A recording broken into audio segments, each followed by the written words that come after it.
Hola amigos, ¿cómo están? Bienvenidos a En Primera Persona.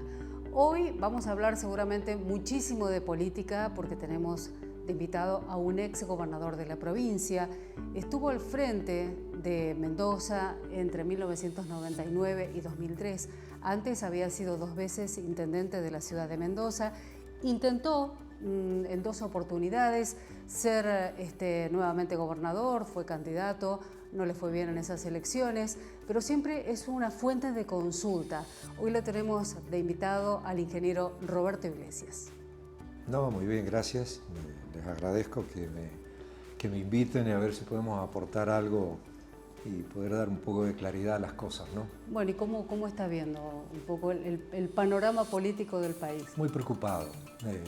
Estoy realmente preocupado. Creo que este gobierno está haciendo cosas que había que hacer, cosas que si hubiéramos hecho hace 20, 30 años atrás, hoy el país sería distinto, pero obviamente la sociedad en esos momentos no estuvo de acuerdo para aceptar estas medidas que son duras, que es el ordenamiento de una economía desequilibrada, que es lo que viene teniendo la Argentina durante décadas, ¿no? Esto no es de ahora, ni del último gobierno, ni de los últimos gobiernos, ha sido en general así.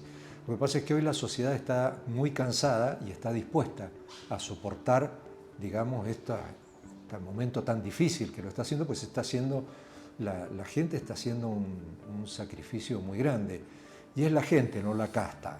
Esa es una de las cosas que realmente me molestan, que es el discurso político facilista, en el cual se habla de la casta. La casta son los jubilados, la casta es la gente que va a comprar o que le cuesta terminar el mes.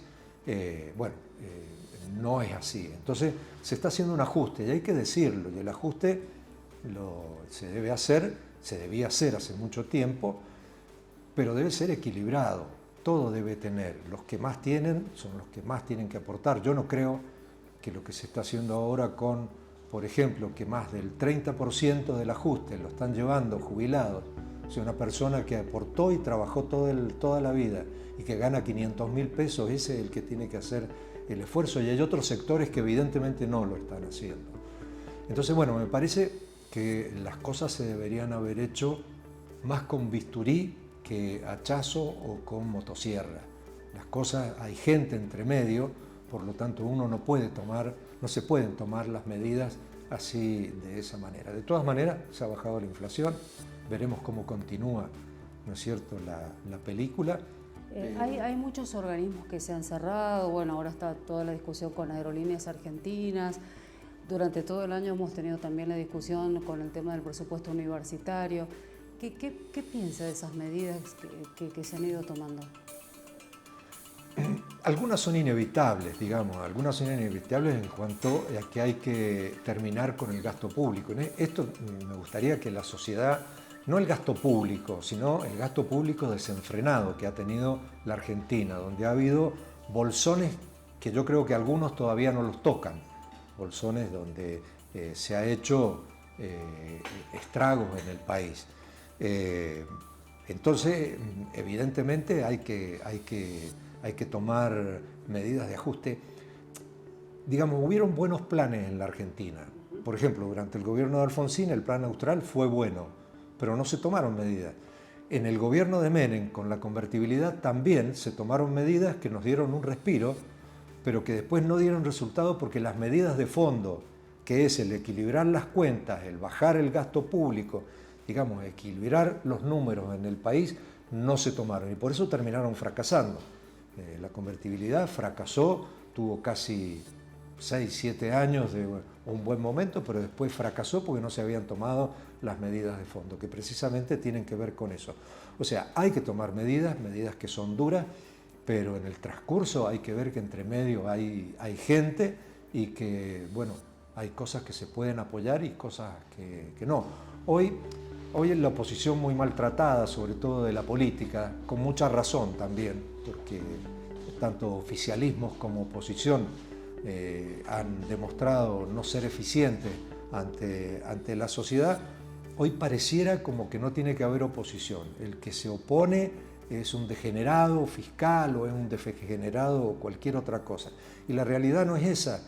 Tendría que haber una oposición mucho más sana en la cual, bueno, se acompañan ciertas cosas y otras no se acompañan. Pues para eso existe la democracia y el equilibrio de poderes y las diferentes formas de pensamiento. ¿Y usted no cree que esto de que la oposición un poco es descalificada y maltratada, quizá porque la propia oposición se pone en ese lugar, digo, uno observa el radicalismo tan dividido en diputados, en la Cámara de Diputados de la Nación, ya por supuesto que Juntos por el Cambio no existe más, entonces digo, ¿no será que la propia oposición ha implosionado de esta manera? Sí, bueno, ha implosionado la política, o sea, los partidos políticos prácticamente han desaparecido, ya no hay partidos, digamos, firmes y fuertes en los cuales la gente diga, bueno, apoyo esto o apoyo esto otro. En realidad también hay un dislate dirigencial. Hoy, a mi modesto entender, y pido disculpas si ofendo a alguien, hay muy pocos dirigentes políticos. ¿Quién es el dirigente? El que dirige, el que conduce, el que le explica a la sociedad lo que cree, cómo deben ser las cosas. Podrá estar equivocado o no, podrá formar parte de una línea de pensamiento que uno comparte o no comparte, pero en definitiva cualquier dirigente de lo que sea, en política, en las empresas, en lo que sea, es el que de alguna manera dirige y le marca a los demás hacia dónde tenemos que ir. Hoy no hay, hoy hay mucho seguidor de encuesta y así es como vemos que los dirigentes políticos están hoy un día con uno, otro día están con otro, un día van con otro de más allá y se conforman en una serie, parece como, yo diría, de salvación personal. Y entonces no, ¿cómo puede ser de que unos que estuvieron apoyando al kirchnerismo, a Cristina Fernández, después terminan apoyando a Macri, después terminan con Milei y después volverán a otra cosa? Eso no puede ser. Una cosa es tener el diálogo y compartir entre las distintas formas de pensamiento, debatir los temas, compartirlos o no, y otra cosa es andar saltando de un lado para el otro. Yo escucho ahora y que se dice, bueno, los problemas que tienen los gobernadores, ¿cómo hacen?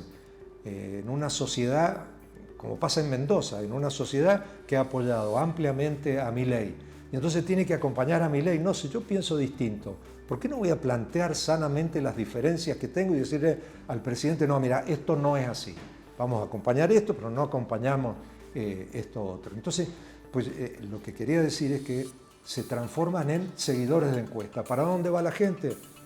Primero vamos con Kirchner, vamos con los Kirchner.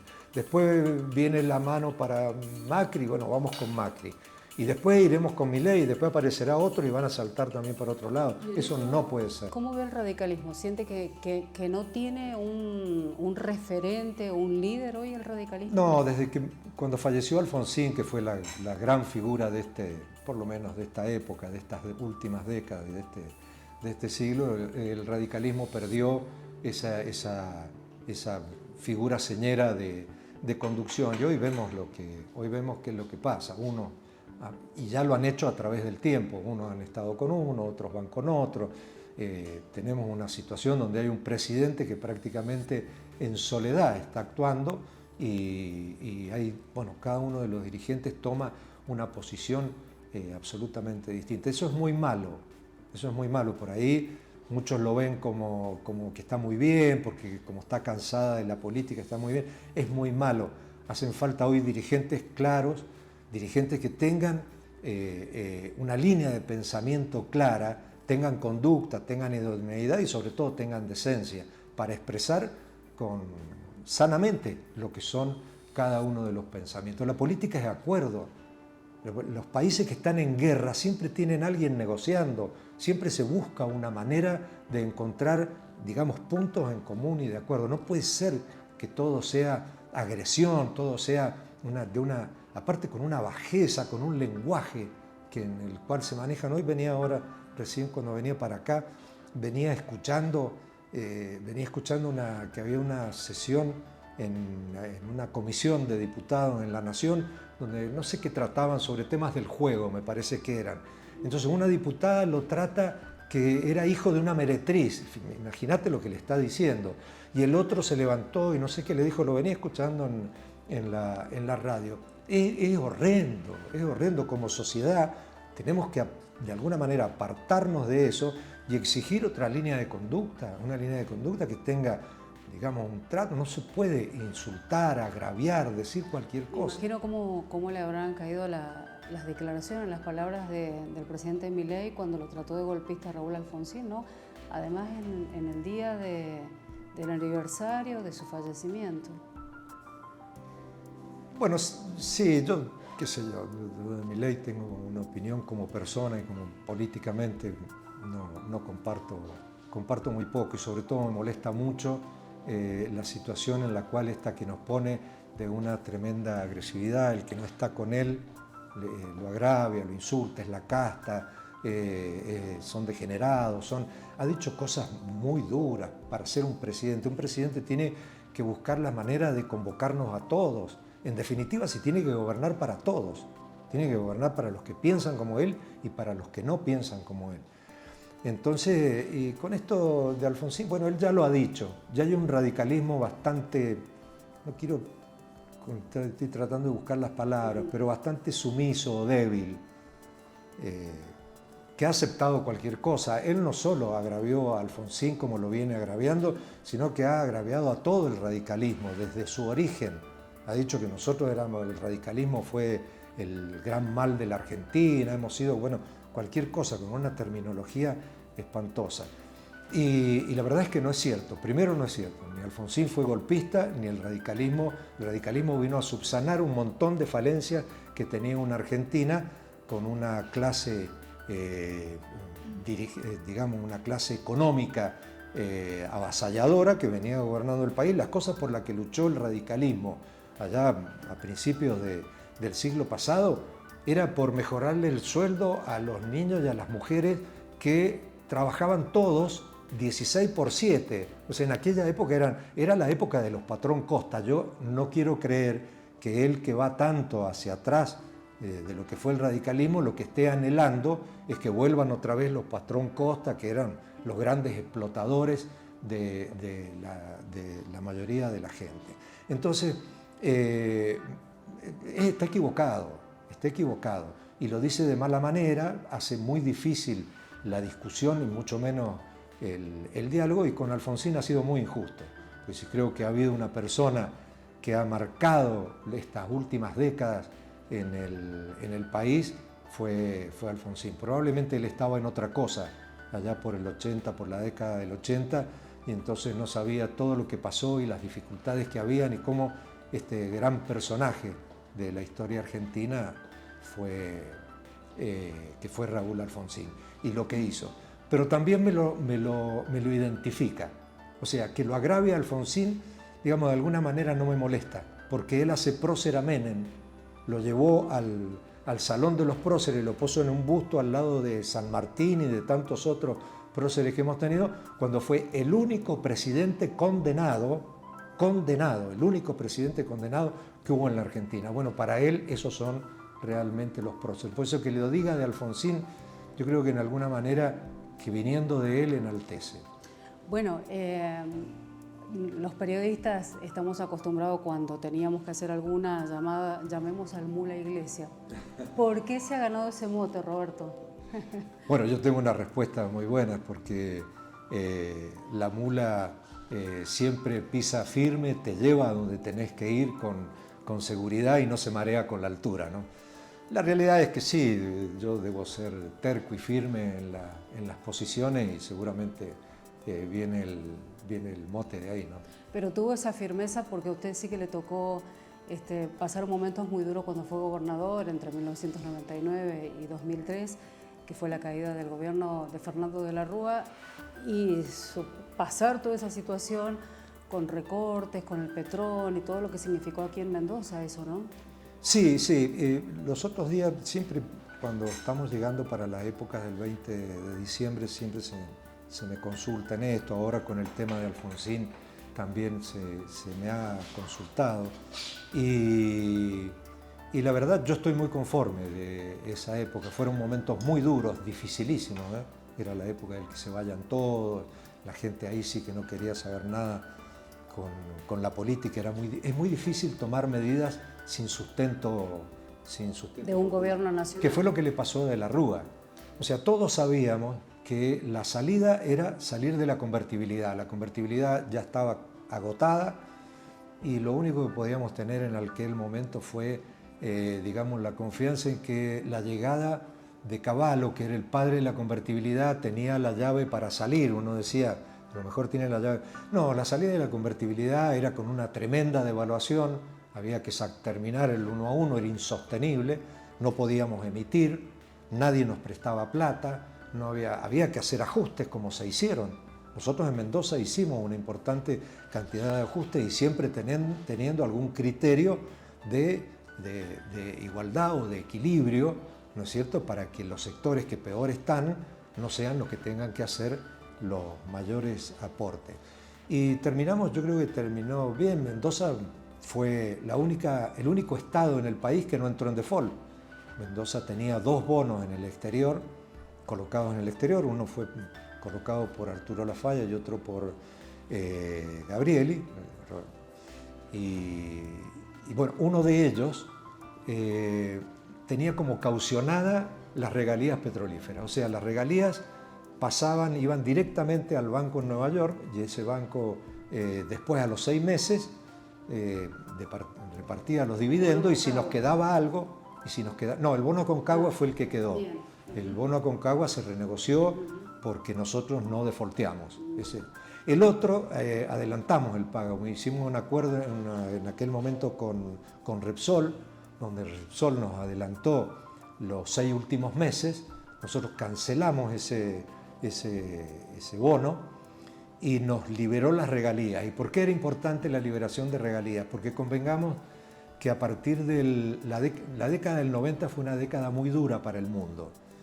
Por ejemplo, el petróleo se mantuvo más o menos en $19 y a veces bajó, creo que llegó en algún momento hasta 11, pero en general fue en $19 el barril. En ese momento, cuando estamos hablando en el 2001, en el mundo, bueno, creció el valor del barril, que llegó hasta pasar los 100, después volvió, y recuerdo que en aquel momento fue con Duhalde que nos convocaron, porque había llegado de 19 a 45 el valor del barril, lo cual es tremendo, era una enormidad.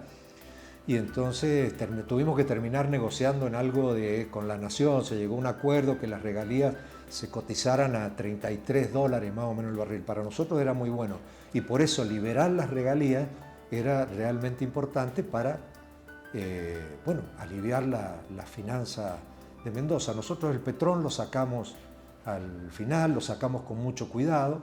Teníamos 180 millones para emitir. Emitimos en total 90, porque fuimos sacando por mes de a poco. O sea, eso le permitió al Petrón tener un importante valor, cotizaba al 80% de su valor. Y entonces, bueno, lo pudimos ir llevando. Y además fue la única provincia que lo devolvió. Como fue un préstamo que nosotros tomamos de los mendocinos, se devolvió creo que fue en mayo del 2003, antes que terminara nuestro gobierno, se devolvió con las regalías pactadas. O sea, la provincia se entregó sin déficit, sin default, o sea, realmente muy bien, pese a un momento de crisis muy, muy agudo. Y además hay que recordar a los mendocinos que se hizo una de las mayores obras de ingeniería de los últimos tiempos, como fue el dique Potrerillos. Sí, eso tuvo un doble. Eso fue pensado por el gobierno anterior, por el gobierno de Lafalla, que ideó una manera muy buena, y tuvo 2 o 3 cosas importantes. El producto de la venta de las empresas de Mendoza, de luz y de electricidad, de agua y de electricidad, se utilizó para financiar la parte que le correspondía a la provincia. O sea, la provincia creo que ponía algo de 180 millones de dólares, y el resto lo ponían las 2 empresas, que eran Cartelone y Pescarmona. Eso fue algo bueno también, que fueran 2 muy buenas empresas mendocinas, muy comprometidas con Mendoza. Ahora voy a explicar por qué. Porque cuando se terminaron los 180 millones, la obra ya había comenzado con el gobierno de Lafalla, nosotros la continuamos, fuimos pagando los certificados con esos fondos, pero se terminaron. Entonces tenían que empezar a poner las empresas la otra mitad, que era lo que les correspondía. Y resulta que estábamos en pleno 2001-2002. No había quien prestara. O sea, se hicieron la verdad que muchísimos esfuerzos. En aquel momento me acuerdo que Cavallo se portó muy bien porque nos convocó a las empresas, hizo un pool de bancos y los reunió en la gran mesa esa del Ministerio de Economía y le dijo, bueno muchachos, algo hay que hacer y hay que terminar con esta obra y hay que colaborar en esto. Así que... Y la otra buena fue que las dos empresas eran mendocinas y muy comprometidas, porque cualquier otra empresa de cualquier otro lugar tenía todas las razones para decir me voy, y la empresa hubiera quedado a medio hacer. Así que en ese sentido creo que se hizo con buen criterio y tuvimos suerte en algún caso, y después el tema de que las empresas fueran mendocinas, ¿no? Cuando fue el momento de la renuncia, el helicóptero que se lo llevó a Fernando de la Rúa, ¿usted estaba en Buenos Aires por eso? Sí, yo lo he contado. Yo fui al mediodía, pues estábamos en Buenos Aires en ese momento, habíamos tenido varias reuniones, sobre todo el día anterior, tratando de encontrar una salida. El tema de la salida es, como dije, había que hacer una tremenda evaluación, como se hizo cuando asume Duhalde, con el acompañamiento, sobre todo fundamentalmente del radicalismo, que nosotros comprendimos que de alguna manera había que acompañar las medidas estas que había que tomar. Se hizo una tremenda evaluación, se pasó de 1 a 4, después se bajó a 3,5, ¿no? Pero se pasó de 1 a 4 el valor del dólar. Y eso realmente hubiera provocado un incendio si De la Rúa lo había hecho. No estaba en condiciones, la debilidad política que tenía De la Rúa era muy grande, sobre todo después de la denuncia, la renuncia, que yo creo que fue más un golpe bajo del vicepresidente, que era Chacho Álvarez, que había renunciado unos meses antes, porque Álvarez hubiera podido haber renunciado De la Rúa, haber acordado con la oposición, con el peronismo, encontrar una salida acordada y que, bueno, hubiéramos podido salir antes y sin lo que terminó pasando. Y bueno, efectivamente, el día anterior, el 19 a la noche, hubo una gran concentración, sobre todo de la gente de la ciudad de Buenos Aires, que era la que había llevado a De la Rúa al poder. Y fue espontánea, fue la gente, no había nada, no había movilización, no había nada, eran millones de personas en la calle protestando porque ya... Los cacerolazos. Claro. Ahí comenzaron los cacerolazos. Pero fue una multitud, fue realmente impresionante. Que se lo perdieron la mayoría de las organizaciones políticas y sociales. Al otro día no, al otro día, como vieron lo de la noche, aparecieron y ya la violencia estaba encarnada, ¿no? en el tema. Y bueno, sí, efectivamente, yo fui después de todo esto, después de otras cosas, fuimos al mediodía, después del mediodía, bueno, ya estaba prácticamente decidido el tema. ¿Y ya pudo hablar con él? Sí, pudimos hablar, nos consultaba sobre el parecer de qué hacer, no tenía salida, no tenía, unas semanas anteriores había habido un intento que fue en el episcopado, fue a través del episcopado que se convocó iba a ir el oficialismo y la oposición, y ahí ya todos nos dimos cuenta que habían dejado solo a De la Rúa. Nadie quería acompañarlo, era una manera de empujarlo. Digo, ahí no hay un golpe, en definitiva lo que hay es un vacío de poder con una oposición empujando ocupando las calles, empujando los efectos de que este gobierno terminara, y bueno, no quedó más alternativa de que lo terminara. Bueno, ya casi estamos en el final, pero quería ver cómo ve el radicalismo acá en Mendoza. ¿Tiene diálogo con Alfredo Cornejo? ¿Cómo evalúa este gobierno? No, yo no tengo diálogo. Hace tiempo que tomamos caminos separados. Yo tengo otra visión sobre la política y cómo debe hacerse, lo cual no quiere decir que tenga que reconocer, así como reconozco que Milei toma medidas que tendríamos que haber tomado hace muchísimo tiempo y hubieran sido mucho menos dolorosas. Cornejo hizo un buen gobierno, el anterior fue un gobierno correcto, ordenado, una buena administración, y más allá de que yo, reitero, no comparto actitudes políticas y decisiones que se han tomado en el tiempo, como no las comparto ahora de gran parte de la dirigencia del radicalismo, ¿no? En general. Pero bueno, y ahora creo que está encarando bien las cosas, creo que se está encarando hacia donde debemos ir, a un desarrollo minero, es lo que a la provincia estancada, una provincia estancada con una economía que por más que hagan esfuerzos el gobierno y los distintos sectores, actores de la economía, hemos visto que estamos patinando y no podemos. Y la realidad es que tenemos acá lo que hemos tenido siempre, tenemos minería. Si Mendoza tuvo una diferencia comparativa fue que tenía petróleo, que es minería. Hoy no es solo la minería la que va y saca piedras y rocas, sino que el petróleo es también minería y fue la diferencia comparativa que tuvo la provincia. Y me parece que lo están tomando bien, con firmeza. Yo a lo mejor hubiera avanzado un poco más. A mí me parece que esa ley, la 7722, fue una traba tan fuerte, tan profunda, que impidió el progreso y el desarrollo de Mendoza. Se puede trabajar bien en minería, se puede controlar bien la minería, se pueden hacer hoy, hay tecnología como para avanzar. No es la minería de hace 100 años atrás, y se puede hacer controlándolo y cuidando las cosas como hay que cuidarlas, pero lamentablemente tuvimos esa traba que nos ha hecho retrasar más de 15 años, ¿no? ¿Se quedó con ganas de volver a ser gobernador? Yo lo intenté, sí. No, sí, ya sé que lo intentó 2 veces, pero digo, si se lo ofrecieran nuevamente, no. Ya está. No estoy en edad. No estoy en edad, tengo muchas diferencias en cuanto a la forma de hacer política. Yo no tengo, por ejemplo, redes sociales. Yo no tengo la Twitter, X, no tengo Instagram.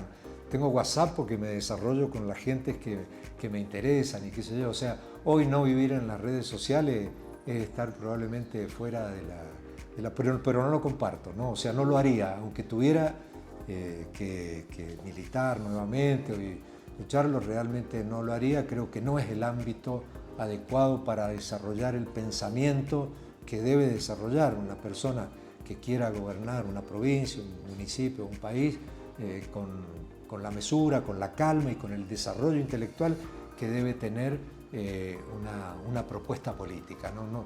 Eso de la cosa tan corta que se dicen barbaridades en 2 segundos, no la conozco. Así que por eso digo, creo que hoy estaría muy fuera de lo que es la política hoy, ¿no? Roberto, muchísimas gracias por haber aceptado la invitación y por esta charla. Bueno, muchas gracias. Me ha permitido por lo menos desahogarme un poco de algunas cosas de las que uno va adquiriendo cotidianamente de las cosas como pasan. Gracias, muy amable. Gracias. Bueno, siempre se nos quedan temas en el tintero. Esta media hora se nos pasa volando. La próxima semana, nuevamente, estaremos aquí en Primera Persona con otra entrevista en profundidad, como hacemos con estas personalidades que invitamos. Gracias, amigos. Hasta la próxima semana.